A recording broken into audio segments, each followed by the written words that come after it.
શિક્ષણ સમિતિના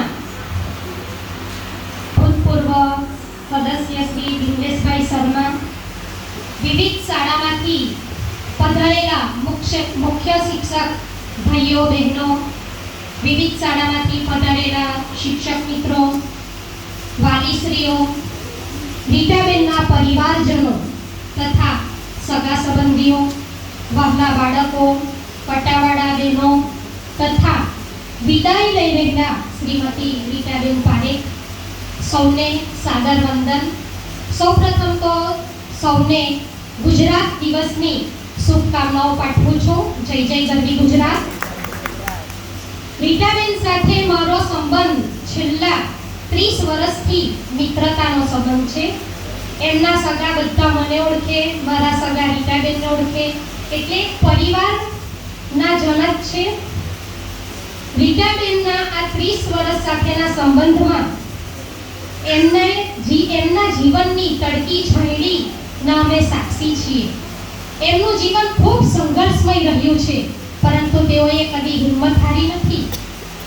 આપ જોઈ શકો છો કે એમના પરિવારજનો કેટલા એમને સહકાર આપે છે.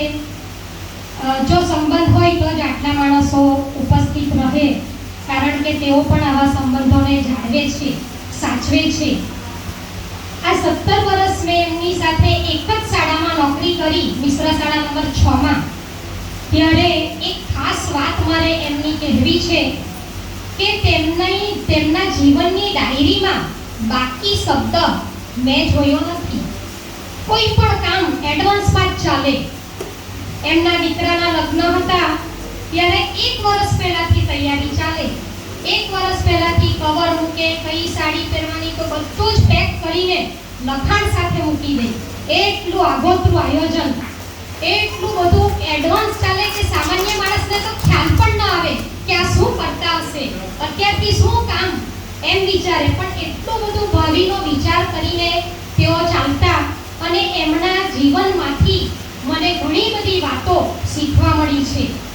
તેઓ મારા મિત્ર પણ છે, વડીલ પણ છે, મોટા બેન પણ, જે કહું તે બધું તેઓ છે. અને આજે પણ અમારા એકદમ ક્લોઝ રિલેશનશિપ છે. અમારા પરિવારનો કોઈ પણ સુખદ પ્રસંગ કે દુઃખદ પ્રસંગ એમાં એક ચોક્કસ હાજરી આપે છે, અને અમે પણ એમને ત્યાં જઈએ છીએ. એમનો સ્વભાવ ખૂબ જ સરળ, સાલસ અને પ્રેમાળ છે. તેઓ એઓમાં એક કળા છે કે કોઈ પણ માણસને પોતીકા બનાવી દે, એવો એમનો વાણી, વર્તન, વ્યવહાર છે. એના વિશે જો કહું તો સંબંધ એક નાજુક પક્ષી જેવો છે. બહુ દબાવીને પકડશો તો મરી જશે, બહુ ઢીલ આપશો તો ઉડી જશે. પણ જો એ પક્ષીને, સંબંધરૂપી પક્ષીને પ્રેમથી સંભાળીને રાખશો તો એ જીવન પર ટકશે. એવા રીટાબેનનો પ્રેમાળ સ્વભાવ, તેના લીધે જ આટલા આપણે અહીં ઉપસ્થિત રહ્યા છે. અને આપણે જોયું કે બિમલેશભાઈ શર્મા એ પણ પોતાનો કિંમતી સમય ફાળવીને અહીં ઉપસ્થિત રહ્યા. એની પાછળ કંઈ ને કંઈ રાજ હોય કે એવો પણ રીટાબેન સાથે કેવો સંબંધ હશે કે અહીં આવવા વગર એમને ચાલ્યું નથી. એમનો સ્વભાવ, એમનું જીવન ઝુંબર પરથી મેં એક ગઝલ લખી છે, તે આપની સમક્ષ પઠન કરું છું. અને આમાં એકદમ વાસ્તવિકતા છે. આપદામાં હારવું ગમતું નથી, આપદામાં હારવું ગમતું નથી, ને વળી સંઘર્ષ વીર મળતું નથી, ને વળી સંઘર્ષ વીર મળતું નથી. આપશો જો પ્રેમ બમણું આપશે, આપશો જો પ્રેમ બમણું આપશે. સ્થાન નફરતનું એને ખપતું નથી.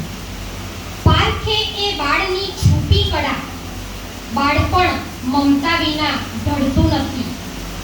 સૂત્ર એનું કર્મ વીણ ઉદ્ધાર નહીં, સૂત્ર એનું કર્મ વીણ ઉદ્ધાર નહીં. કામના ઢગલા વિના પચતું નથી. બેસવું ના પરવડે કામો વિના, બેસવું ના પરવડે કામો વિના. પાર પાડે ત્યાં સુધી ક્ષમતું નથી. જંગ જેવી જિંદગી છે એમની, જંગ જેવી જિંદગી છે એમની. પાંદડું પતઝડ વિના ખરતું નથી. સંબંધને, એ નિભાવી જાણતા સંબંધને સાથ એનો હોય ત્યાં ઘટતું નથી. ભેદ રાખે ના કદી અંતરમહી, ભેદ રાખે ના કદી અંતરમહી, લાગણી આગળ કશું વળતું નથી. જિંદગી ટૂંકી અને અનુભવ ઘણા, જિંદગી ટૂંકી અને અનુભવ ઘણા, એનું કારણ ખુદને પણ જડતું નથી, એનું કારણ ખુદને પણ જડતું નથી. એવા મારા સખી આજે રિટાયર થાય છે ત્યારે એમની જિંદગીનો એક પડાવ અહીં પૂરો થયો, પરંતુ હવે એમનો નવો પડાવની શરૂઆત થવા જઈ રહી છે. એ સમય ફરી પાછો આવતો નથી. દિન બીત જાતે है सुहानी यादें बनकर, बातें रह जाती है कहानी बनकर.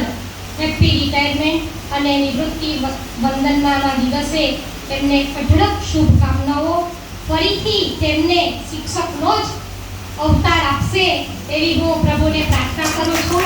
કારણ કે અહીં આજે મતલબ 31/5 એમનું એક શિક્ષક તરીકેનું જીવન ભૂમિકા પૂરી થઈ. હવે બીજો જન્મમાં શું મળશે એ ખબર નથી, પણ આપણે સૌ એમને એવી પ્રાર્થના કરીએ કે બીજો અવતાર પણ એમને શિક્ષકનો જ મળે એવી આપણે અહીંથી શુભકામનાઓ પાઠવીએ. Happy retirement, bye bye tension, hello pension, અને હવે પછીનું જીવન એમનું તંદુરસ્તમય, આનંદમય અને સુખમય પસાર થાય એવી પ્રભુ પ્રાર્થના સહ વિરમું છું. જય હિન્દ, જય ભારત. અને આ ગઝલ હું એમને અર્પણ કરું છું.